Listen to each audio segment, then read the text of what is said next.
হাজার হাজার টাকা বিল আসছে, কিন্তু বিদ্যুৎ থাকছে না। প্রিয় দর্শক, উনি একজন এমপি।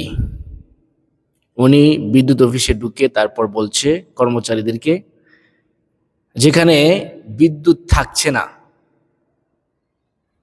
তারপরও হাজার হাজার টাকা বিল কিভাবে আসে। এই সমস্যাটা কিন্তু পুরো বাংলাদেশেই চলছে।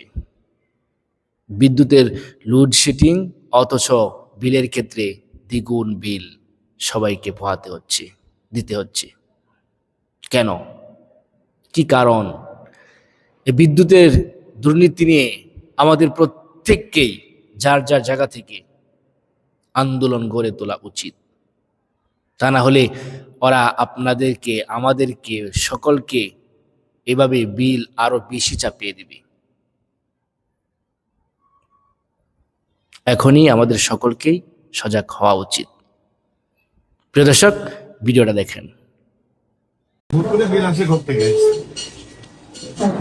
হাজার হাজার টাকা বিল আছে কেমনে? যেখানে বিদ্যুতের সাপ্লাই নাই সেখানে হাজার হাজার টাকা বিল আছে কেমনে মানুষের? কি কারণ? কি কারণ কি? এটা উত্তর দাও। কি কারণে ভূতুরে বিল আছে? আমাদের এখান থেকে তো হয় নাই। হচ্ছে না? আমাদের এখান থেকে তোমরা তো অফিসে ঠিকভাবে থাকো না কি? তোমরা কে কাস্টমাররা যখন আসে, বিদ্যুতের ক্লায়েন্টরা যখন আসে, তাদের ঠিক মতো কথা বলো, ঠিক মতো কথা বলো। এই যে অভিযোগ আছে এখানকার লোকজন, এই যে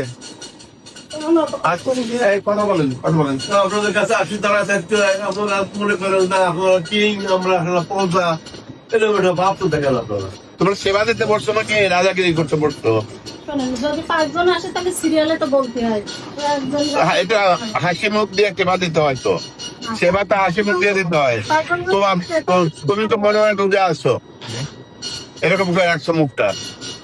সেবা কেন্দ্রে মানুষকে তুমি সেবা দেবা, তাতে মানুষের সঙ্গে ব্যবহারটা ভালো করতে হবে। করো তো ঠিক? হ্যাঁ করো, তাহলে মানুষ কেন? তোমাদের সামনে তো আপনি দিচ্ছে।